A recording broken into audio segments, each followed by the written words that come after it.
everyone, and welcome to The Crows Show, brought to you by Foodland. I'm Mark Bickley. And I'm Alana Smith. Each week we take you behind the scenes at the Adelaide Football Club for exclusive access to the players and coaches. Shortly, Brodie Smith takes on a new challenge as he recovers from injury. And who's hot and who's not in 2018.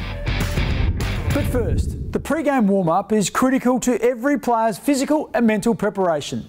But teams are no longer allowed 2 on-ground warm-ups. Instead, there's just one before the first bounce. Let's find out more in this chat brought to you by Revolution Roofing.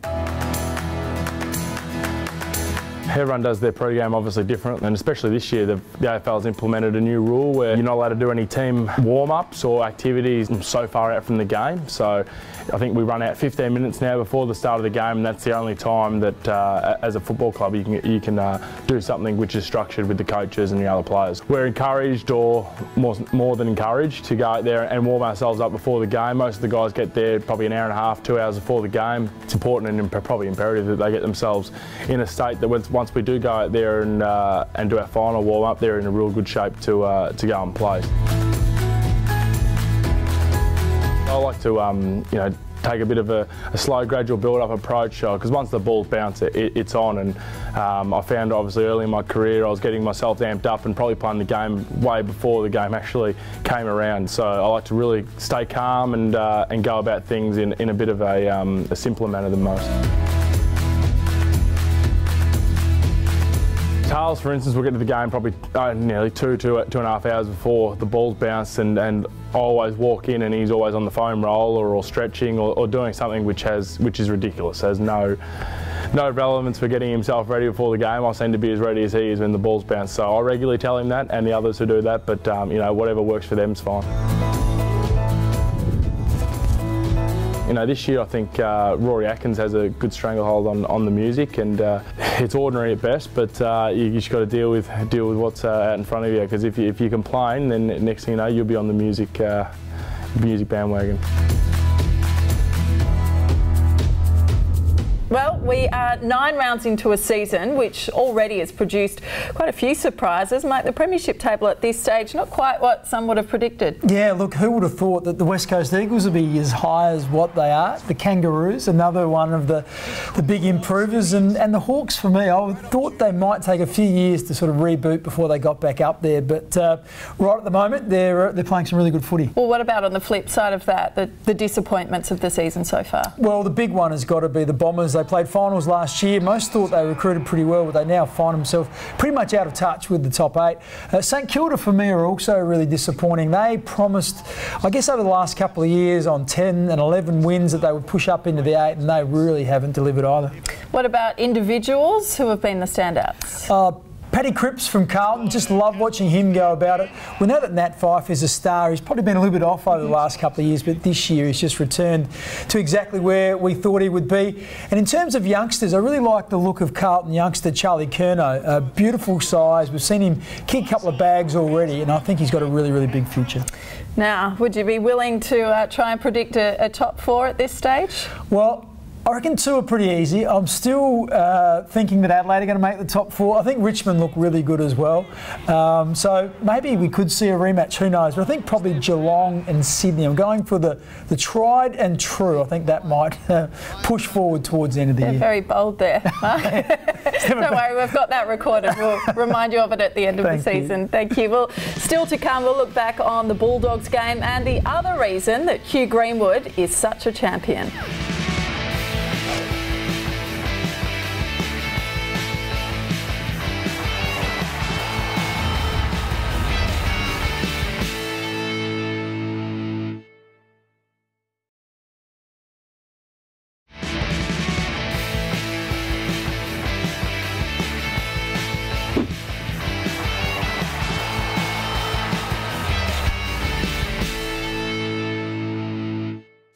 Now, as we've found out over the years, Brodie Smith is never lost for a laugh, so he was the obvious choice when Thomas Farms wanted to learn a little more about some of the club's junior members. Welcome to Junior Jam, brought to you by Thomas Farms. Last year I interviewed my teammates. This year I'll be interviewing some of our youngest members. This week we've got Jack. Welcome, Jack. I need your age, do you play football, and who's your favourite player? I am 9. I do play football, and my favourite player is Bryce Gibbs. Bryce Gibbs, wow, straight on the Gibbsy bandwagon. Nice. What about before Gibbsy? You. Yeah. And who do you play footy for? Salisbury North. Salisbury North, nice. Forwards or defenders, who are cooler? Forward. Why? Because I like scoring goals. Yeah, fair enough. Everyone does, but defenders stop goals, so that's pretty cool, isn't it? Yeah. Helps the team? Yeah. Yeah? Mm-hmm. No? Yeah. Rather be a forward? Yeah. If you could be invisible for a day, what would you do? Take all the food out of the pantry. Take all the food? Mum and Dad keep a pretty close watch on the pantry, do they? You steal all the snacks? Yeah. If you could go to the zoo and take an animal, what would you take and how would you take it? I would take the crocodile. Yeah, how are you going to get that out of there? With a rope. With a rope? Nice, all right. Thanks for your time, Jack. And Smithers has taken on another role recently. More about that shortly. Now remember to sign up as a junior member and receive all the benefits. Head to 19thman.com.au. Well, there's no doubt the overhead mark is a trademark of our game. So in 2018, thanks to Flight Centre, we're celebrating the great grabs we've seen over the years. The Bulldogs' Eastern Wood is up there with the best high flyers.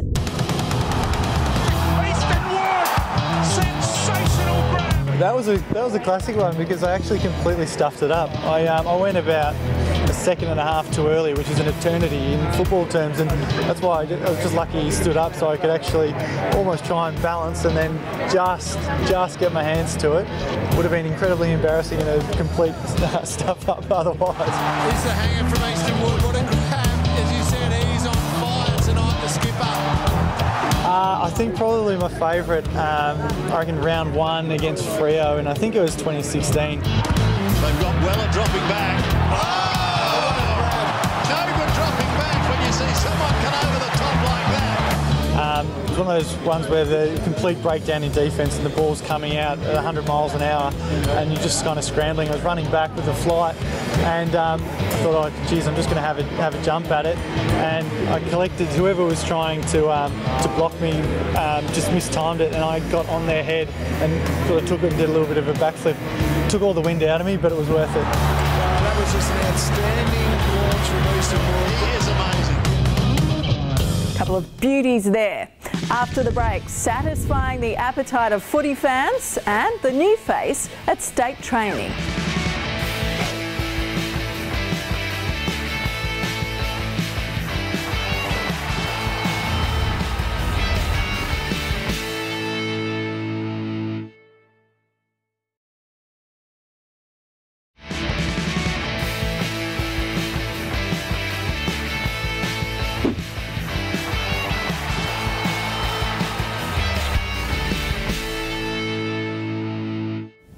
A player's ability to recover from a long-term serious injury is also a measure of their emotional strength.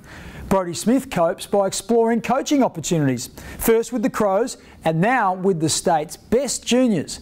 He's taken on an assistance role with the under-18 squad ahead of next month's national championships. If you get in a space like that, just call for it. Yeah. If he kicks it to your right, you've got to make that quick adjustment. So you mark it there, turn, kick. Well, the State 18's coach, Tony Bamford, who I had a bit of pass with coming through the ranks myself, contacted me early on and said there was a bit of a position there to help out as a backs coach, trying to help those defenders out and also develop myself and see if coaching is a path I want to go down when I finish up. That's all right, yeah, good. That's you, Marty.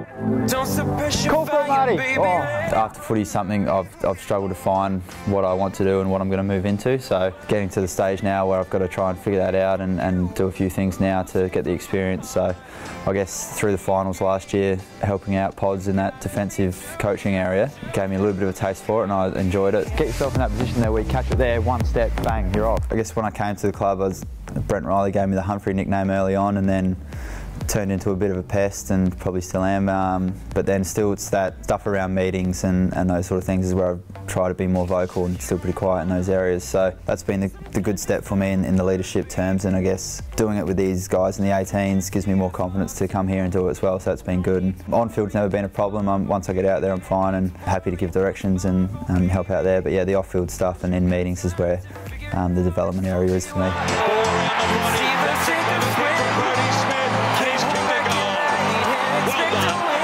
I know back when I was in the 18s, if an AFL player came in, I'd be, hanging off every word he said. So it's good to have that confidence with them to be able to know that the experience and what I'm passing on, they're going to listen to. It's been a good learning curve so far, and I'm sure now once we start playing opposition, we'll really start to get into the coaching role and how we structure up and trying to teach these guys structures and different ways of playing. You certainly can't keep a good man down. Talking of good men, Hugh Greenwood spoke to us earlier this year about the tragedy of losing his mother to cancer. Her loss has only strengthened his resolve to confront the disease and assist affected families. This week, he surprised young Bailey Mitchell, who also lost his mother to cancer, by turning up at his 16th birthday party. Hugh helped Bailey shave his head to raise money for breast cancer research. It was the same cause that drove Hugh to grow his hair a couple of years ago. Well done, Bailey. We wish you well. The overwhelming presence of social media has created an insatiable appetite amongst footy fans to know as much as possible about the game. Traditional media outlets are under pressure to keep generating stories and updating issues around the clock. Deadlines no longer exist. So, how do experienced journalists like the Advertiser's Andrew Capel cope with the expectation? My father was a long-time sports editor for the Sunday Mail and the News in the old North Terrace building. As a kid, I used to go in there on a Saturday and just watch it unfold. You'd walk into a room, it was so noisy with typewriters going off everywhere. Cigarette smoke, which you don't get anymore, was the whole room was like covered in smoke. When I started in the print industry, which is back in 1985, the deadline would be late in the day. You were told by then sports editor Jeff Roach to not start till 11 in the morning. And our main deadline would be 8:30 at night after the news services had finished. And for an AFL game, your deadline would be midnight or 12:30 in the morning. These days, it is completely different. Obviously, with the online internet the way it is, you must file as soon as the game's finished. We basically, if you're covering a match report, have to file 800 words on siren with your best players and goal kickers. Make sure you get them right, because the fans are the first ones to let you know if you've made a mistake. So it's pretty intense. Taylor Walker, now's his chance. Oh, fantastic football instincts from the leader. And on the weekend, that would have to be up there with Showdown 35 as the best showdown that I've ever witnessed. Of course, Adelaide seemed to have the game won.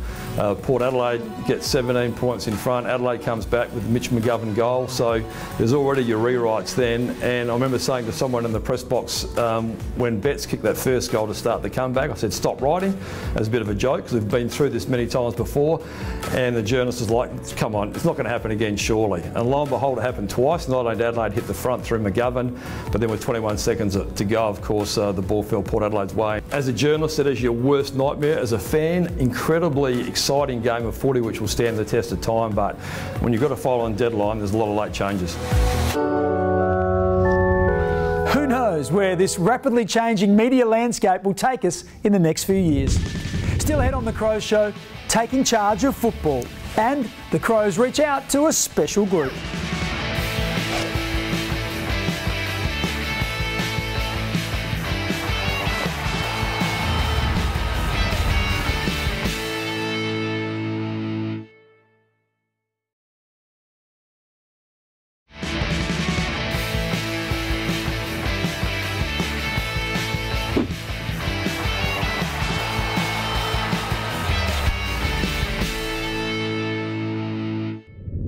Well, last Thursday was National Ida Hobbit Day, when Australia joined in a worldwide celebration of sexual and gender diversity. At the Adelaide Footy Club, a group of fans has launched the Rainbow Crows, supporters proudly representing the LGBTIQ community.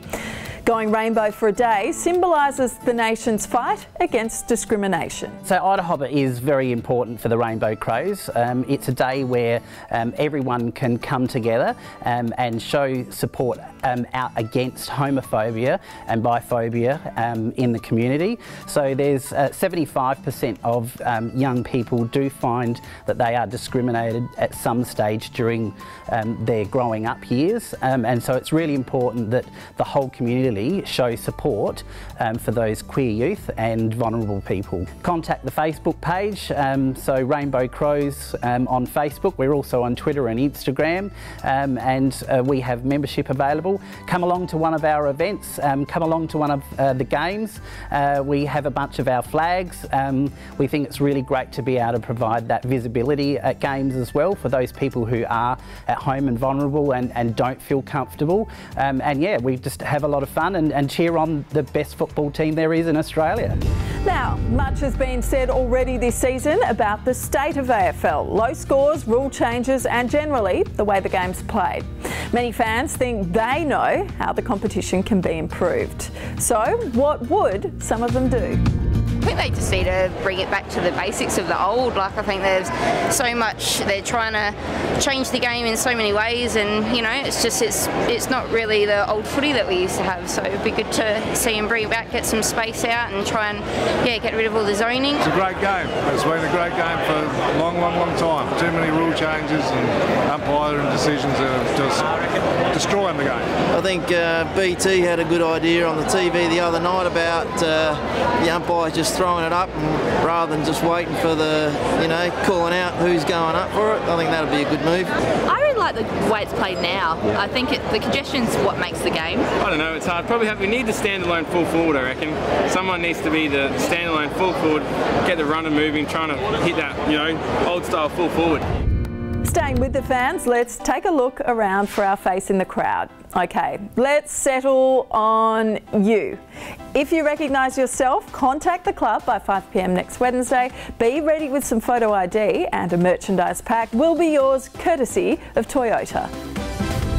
So that just about wraps up today's show, brought to you by Foodland. Well, next week we'll catch up with the players who don't play. They still feel the hurt. Don't forget, for all the latest club news and interviews, go to the Crows website, afc.com.au, as well as Facebook, Twitter and Instagram. Thanks for your company today. We look forward to joining you again on 7. We'll see you then. Bye for now.